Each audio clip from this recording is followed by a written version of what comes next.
그리고 시아버지와의 불륜도 최근에 한번 제가 상담을 한 적이 있고요. 처제와의 불륜, 아니면 또 전 여친, 전 남친과의 불륜 사례도 많습니다. 안녕하십니까, 홍대겸 변호사라고 합니다. 코로나가 완전히 종식이 됐고 그 이후로 이제 여러 모임들이 막 생기면서 이혼, 불륜 이것과 관련 상담이 굉장히 많습니다. 최근에 가장 충격적이었던 그런 불륜 사례는 오픈 채팅방에서 서로 만나서 그냥 무작위로 불륜을 저지른 경우도 있습니다. 그리고 시아버지와의 불륜도 최근에 한번 제가 상담을 한 적이 있고요. 처제와의 불륜, 아니면 또 전 여친, 전 남친과의 불륜 사례도 많습니다. 일단 처제와의 불륜 사건을 말씀드리면 한 번은 상담을 했지만 제가 맞진 않았던 사건이에요. 그 신혼부부가 처제와 한 곳에 살고 있었는데 사실은 같이 뭐 살 수 있잖아요, 충분히. 상담했던 여자분, 그 배우자분이죠. 최근에 뭐 출장도 잡고 그러다 보니까 자연스럽게 집에 남편과 그 처제가 있었어요. 가족이니까 전혀 그런 생각 안 하죠. 그런데 정말 예고 없이 집에 찾아왔더니 뭔가 분위기가 싸한 걸 느꼈어요. 그 촉이 있잖아. 남편을 절대 인정하지 않았지만 자기 여동생한테 추궁을 해서 그 여동생이 고백을 하게 됩니다. 그래서 이 사건이 밝혀지게 됐고요. 그래서 서로 이제 이혼을 하는 단계까지 이르게 된 거죠. 안타까운 사건이지만 그런 게 많아요. 시아버지와의 불륜 사건은 정말 저도 충격적이었는데요. 시아버지가 굉장히 재력이 좀 있었던 분이에요. 그러다 보니까 자연스럽게 자식 부부들과 같이 살게 된 거고요. 경제적으로 의존할 수밖에 없었던 상황입니다. 그런데 이제 그 남편은 온실속의 화초라고 하나요? 막 곱게 자라다 보니까 사실 생활력도 좀 부족하고 뭐 그랬어요. 그래서 뭐 마땅히 어떤 직업도 없고 그렇던 상황인데 반면 시아버지는 굉장히 이제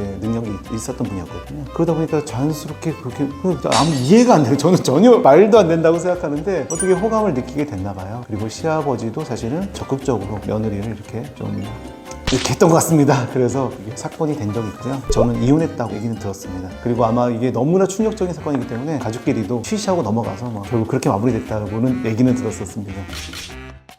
정말 충격적인 불륜 장소가 있긴 있습니다. 일단은 영화관이었습니다. 자, 영화관에서 영화 상영 중에 성행위를 할 수 없잖아요. 그런데 심야 영화에 가면 사람이 별로 없습니다. 그래서 심야 영화관에서 거기서 불륜을 하다가 거기 직원에게 발각돼서 결국 부인에게 알려진 그런 케이스가 한 번 있었어요. 재미가 없는 영화이기 때문에 사람이 딱 그 두 사람밖에 없었던 상황이었는데요. 그 영화가 되게 조용한 부분들 있잖아요. 그때 뭔가 소리가 들려서 직원이 확인차 들어갔다가 발각이 된 거죠. 형사 사건이 될 수도 있거든요. 경찰까지 왔던 상황이었는데 그러다 보니까 이제 부인에게 알려지게 된 거죠. 너무 뻔하긴 하지만 차량 안이 굉장히 많거든요. 근데 보통은 이제 블랙박스에 찍힌 걸 당연히 알고 있기 때문에 저지르시는 분들은 일단은 블랙박스를 빼놓습니다. 불륜의 정황을 의심해 봐야 될 게 차를 타는데 블랙박스가 없어. 블랙박스가 왜 없어? 라고 물어보면 뭐 그냥 이유가 마땅치 않다. 그럼 왠지 이게 불륜이 아닐까? 한번 의심해 볼 필요도 있어 보입니다. 왜냐하면 굳이 블랙박스를 뺄 이유가 전혀 없거든요. 저 이거 얘기해도 될지 모르겠는데 갓난 아이가 있는 안방에서 가사 도우미와 남편이 불륜을 저지르는 정황을 걸린 적이 있습니다. 부인이 병원에 간다는 내출했는데 진료가 굉장히 일찍 끝났어요. 그래서 다시 집에 왔는데 소리가 조용하다는 겁니다. 안방문을 열었더니 아이는 자고 있고 자기 침대에서 가사 도우미와 남편이 그러고 있었던 적이 있었습니다. 제가 생각할 때 정말 레전드라고 생각합니다. 그 부분이. 정말 놀랍게도 카톡 오픈 채팅방으로 불륜을 하는 경우가 굉장히 많습니다. 기혼인 것을 입증해서 사람들이 모이는 거예요. 이 오픈 카톡방의 목적은 불륜을 위해서입니다. 상대방을 랜덤으로 만나서요. 불륜을 하고 그다음 쿨하게 서로 그냥 헤어지는 거예요. 정황은 있지만 뭐 증거가 잡히지 않은 경우가 굉장히 많아요. 사실은 거기 오픈 카톡방에 있는 분들은 불륜 전문가들이기 때문에 나름 이런 것들 다 알고 있는 거죠. 이 법적인 지식을 다 알고 그것을 피하는 방식으로 이 오픈 카톡방을 이용하는 것 같습니다. 이게 사실 과거에는 전혀 없었거든요. 아무나 하고 이렇게 불륜을 저지르는 거는 정말 생각지도 못했던 일이거든요. 최근에 뉴스에도 나온 적이 있습니다. 바람을 피는 이유가 뭐라고 생각하세요? 과거에는 불륜의 이유를 보통 결혼 생활에서 만족하지 못하는 경우 혹은 뭐 육아에서 힘든 이런 것들을 꼽았었는데 최근에 제가 연구 결과를 봤더니 어떤 불만족 때문에 오는 게 아니라 그냥 원래 인간 자체가 갖고 있는 어떤 새로움에 대한 욕구다. 뇌과학자님의 어떤 책을 본 적이 있는데요. 인간이 불륜을 하는 이유는 원래 우리가 가지고 있는 본능이다라고 얘기를 합니다. 그도 그럴 것이 불륜은 동서고금 막론하고 늘 있어 왔습니다. 태초에 인류가 탄생할 때부터 불륜은 존재했거든요. 유교의 정신이 지배했던 조선시대에서도 불륜은 얼마든지 있었거든요. 다만 우리가 이거 교육을 통해서 아니면 여러 가지 법과 제도 아니면 개인적인 어떤 양심을 통해서 그런 것들을 안 하고 억제하고 있는 거겠죠. 근데 이거는 제가 많이 느껴요. 최근에 제가 이혼 상담을 하다 보면 부부관계가 원만한 경우가 굉장히 많습니다. 불륜을 하다가 걸려서 이혼 상담을 하는데 결혼 생활 자체는 너무 만족스러워요. 그리고 육아도 너무 잘해. 문제가 없는데도 불구하고 그냥 불륜을 저지르는 거예요. 그러니까 오늘날 불륜의 어떤 이유를 결혼 생활의 불만족이라든지 이런 걸로 볼 수는 없을 것 같아요. 연락한 건 맞지만 불륜은 아니다. 무조건 잡아댑니다. 상대방이 어디까지 아는지 모르기 때문이거든요. 간을 보는 거죠. 왜냐하면 사람들이 많이들 알고 있어요. 이 과정에 대해서. 내가 스스로 인정하는 것 자체가 증거가 돼버릴 수 있다고 생각을 하는 것 같아요. 또 다른 핑계는 놀랍게도 최근 상담에서 있었던 일인데요. 물어봤더니 기다렸다는 듯이 그래 맞아 인정해버리는 그런 사람도 있었습니다. 어찌 보면 이혼을 기다리면서 일부러 불륜을 저지르는 그런 경우라고 좀 생각이 들었어요. 연락한 것을 인정했을 때는 네. 문제가 안 될 수가 있는 거죠. 네, 맞습니다. 자, 우리가 이혼 소송을 진행하는데 이혼 소송이 되려면 이혼 사유가 있어야 됩니다. 원래 이혼이라는 건 크게 절차가 두 가지예요. 협의로 할 수 있는 이혼, 그리고 소송을 통해서 하는 이혼. 이 두 가지가 있습니다. 자, 근데 협의로 하는 이혼은 문제가 안 돼요. 서로 협의를 하면 되니까. 하지만 문제는 이혼 소송이죠. 이혼 소송은 이 이혼에 대한 협의가 안 될 때 진행을 하는 건데요. 우리나라 민법에 따르면 이혼 소송은 반드시 이혼 사유가 필요합니다. 그 이혼 사유는 굉장히 까다로워요. 배우자가 뭐 간통을 했거나 심히 부당한 학대, 기타 중대한 사유가 있어야 되거든요. 자, 이런 사유가 있어야만 이혼이 되는 겁니다. 반대로 말하면 이런 사유가 없으면 이혼이 안 되는 거잖아요. 이혼을 할 수 있는 이런 중대한 사유 중에 하나가 바로 불륜이고 외도예요. 네, 맞습니다. 간통죄는 현재 없습니다. 간통죄가 없다는 말은 간통을 통해서 형사처벌이 안 된다는 거예요. 하지만 간통은 좋은 거예요? 나쁜 거예요? 나쁜 거잖아요. 민사적으로는 당연히 손해배상을 청구할 수 있고요. 위자료를 청구할 수가 있습니다. 사실 이 이혼 소송은 이혼만 제기하는 게 아니라 양육자가 있으면 양육자를 지정하는 그런 소송도 되는 거고요. 그리고 위자료까지 지급하는 소송. 이게 다 한 번에 이걸 전부 다 통틀어서 그냥 이혼 소송이라고 쉽게 부르는 거예요. 이혼 소송 안에는 여러 가지 청구들이 다 들어가 있는 거죠. 보통 남성분들이 아내가 불륜을 저질렀다고 상담을 오는 경우는요, 대부분 다 성관계를 했는지 안 했는지를 굉장히 중시합니다. 단지 연락한 것만 가지고는 남자분은 상담을 거의 오지 않습니다. 보통 남자분들이 상담을 오는 경우는 대부분 어디 출장을 같이 갔다더라, 아니면 어디 뭐 밤 늦게까지 들어왔는데 이 모텔에 찍혀 있었다던가 증거들이 있을 때 그때 불륜이라고 확신을 하거든요. 그러니까 이런 걸 보면 남자들이 봤을 때는 어떤 성관계를 했다는 점이 불륜이라고 보시는 것 같아요. 반면 여성분들은 다릅니다. 자신의 남편이 외도를 했다, 그래서 이혼 상담을 오는 경우를 보면 대부분 지속적으로 연락하거나 이런 것만 가지고도 상담을 오는 경우가 되게 많은 거죠. 여성분들은 보통 마음이 완전 떠났다, 나 말고 다른 사람을 사랑한다, 이런 점을 좀 더 중시하는 것 같습니다. 보통 아내의 불륜 징후를 보면 갑자기 텐션이 좀 높아지는 경우가 있습니다. 남편은 그냥 못생긴 오징어 그대로인데 갑자기 나한테 잘해준다? 뭔가 묘한 분위기가 달라진 거죠. 이런 분위기가 딱 감지가 되면 일이 있는 겁니다. 연애했을 때 느꼈던 그런 연애 세포들 있잖아요. 결혼을 하고 육아를 하고 결혼 생활 쭉 하다 보면 그런 것들이 다 이제 연애 세포들이 다들 죽는다 그러잖아요. 그런데 어느 순간 뭔가 텐션이 달라졌다? 뭔가 잘해주고 뭔가 연애 때의 느낌이 난다? 내가 깨운 적은 없는데 뭔가 연애 세포가 깨어났다. 그런 징후가 좀 발견되는 경우가 대부분 있죠. 그리고 보통 여성분들 같은 경우 시선을 잘 마주치지 않는 경우도 좀 있다고 합니다. 그래서 남자분들이 상담할 때 얘기를 들어보면 최근에 뭔가 그냥 잘해주는 것 같은데 뭔가 자기를 약간 회피한다는 식으로 말씀을 많이 하세요.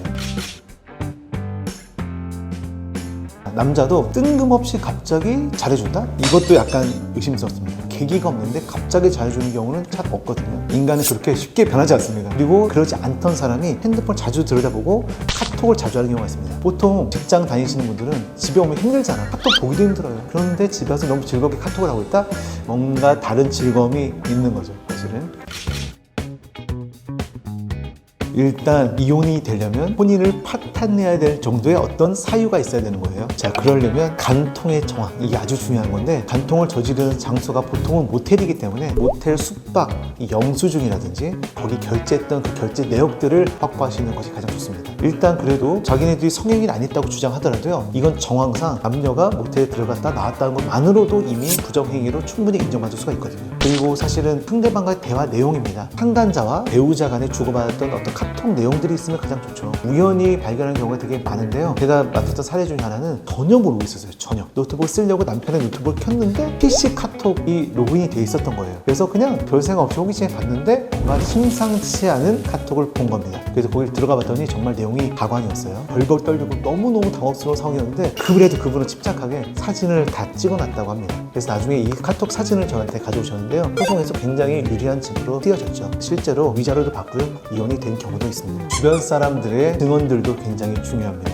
보통 이혼 소송에서 많이 첨부하는 서류 중에 하나가 사실 확인서예요. 사실 확인서라는 거는 우리 소송의 당사자가 아닌 다른 사람들의 자기가 이게 맞다라고 그냥 글을 써주고요. 신분증 사본을 복사해서 법원에 제출하는 건데 뭐 탄원서랑 비슷한 개념이죠. 판사는 그걸 보고 이거는 뭐 결정적인 증거가 될 수 없지만 그래도 이런 정황들이 있구나라는 그 정황 증거로서의 역할을 하거든요. 신뢰할 만한 사람들의 어떤 사실 확인서를 받아두는 것도 굉장히 도움이 되는 방식입니다. 저는 사실 많이 활용을 하거든요. 불륜의 정황은 있지만 결정적인 증거가 좀 없는 경우가 굉장히 많아요. 그런 경우에는 불륜했다는 그 정황을 목격한 사람들이라든지 이런 사람들의 사실 확인서들을 받아두면서 그것도 제출하는 편이거든요. 결정적이지 않지만 도움이 되는 그런 효과가 분명히 있습니다. 증거 수집이 필수의 이유는 재판은 실체적 진실을 발견하는 과정이에요. 주장만을 해서는 절대 입증이 안 됩니다. 결국 이 이혼 소송이라는 거는 판사가 결정을 해주는 거예요. 그런데 아무리 말만 했다고 해서 그게 인정이 되진 않죠. 무조건 증거가 가장 필요합니다. 자, 그런데 증거를 수집할 때 되게 주의할 점이 있어요. 불법적으로 증거를 수집하면 안 됩니다. 이거는 나중에 형사로 고소당할 수 있기 때문에 조심하셔야 되는데요. 예를 하나 들어드릴게요. 첫 번째는 일단 녹음 장치를 몰래 설치하는 것. 요거는 통신비밀보호법 위반이 될 수가 있습니다. 이렇게 대화 중에 녹음을 하는 거는 내가 이 대화에 참여하고 있잖아요. 전혀 문제가 되지 않습니다. 적법한 거예요. 하지만 내가 참여하고 있지 않은 대화에 녹음한다? 이것은 불법입니다. 그래서 이거는 꼭 조심하셔야 되고요. 실제로 이런 불륜의 정황을 의심하면서 녹음 장치를 차에 설치하거나 이런 경우도 굉장히 많은데요. 불법이니까 그건 꼭 조심하셔야 됩니다. 그리고 두 번째로요. 상간자의 개인정보를 요청하는 행위. 이런 것들은 좀 불법적이 될 수가 있어요. 그래서 이 상간자가 어디서 일하는지 알고 회사를 통해서 상간자의 개인정보를 어떻게 요구하는 과정에서 뭐 협박이 있을 수도 있겠고요. 요구하는 것 자체가 굉장히 나중에 위법한 문제가 생길 수가 있습니다. 그런 것들 좀 조심하셔야 되고요. 그리고 마지막으로 위치 추적 장치 주의를 해야 됩니다. 보통 사람들은 위치 추적 장치에 대해서 굉장히 할 수 있지라고 생각을 하는 경우가 많은데 위치 추적 장치도요. 몰래 이거를 달아놓는다면 이것도 여러 가지 위법사항이 될 수가 있고요. 나중에 형사적으로 문제가 될 수 있으니까 주의하시기 바랍니다.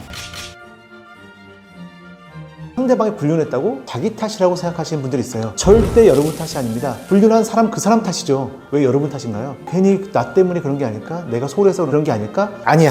소홀하더라도 불륜은 하면 안 되는 거잖아요. 자기 탓만 하지 마시고 본인의 상처를 좀 도닥여주면서 이혼 소송을 진행했으면 좋겠습니다. 현재 이혼율이 거의 40%에 육박했다는 그런 얘기도 들은 적이 있어요. 그런데 그 이혼 과정은 보통 일이 아닙니다. 기본적으로 이혼 소송은 1년 이상이 걸립니다. 내 주위 사람들이 받는 상처도 내가 감당을 해야 됩니다. 다만 제가 이렇게 말씀드리기 조심스러운 이유는 상대방에 대한 신뢰가 깨졌는데 그때까지도 참고 이혼하지 말라는 얘기가 아니라 소소한 이유들을 가지고 그냥 이혼을 쉽게 생각하는 것은 좀 피했으면 좋겠습니다. 이혼의 과정을 보면 정말 많은 치부를 보여야 되고 내 치부도 드러내야 되는 과정이에요. 최후의 수단이지만 그럼에도 불구하고 이혼을 각오하셨다라고 하시는 분들은 이제부터 마음을 단단히 먹으셔야 됩니다. 이걸 모르고 당하는 사람과 알고 당하는 사람은 다르겠죠. 그게 본인의 마음이 다치는 거를 그나마 조금이라도 지킬 수 있는 방법이라고 생각합니다. 안 되는 거 아닙니까? 이거 너무한 거 아니야 진짜? 아니 하면 안 돼 불륜은.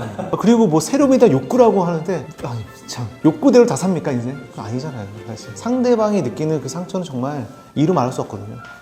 네. 참. 네. 아무튼.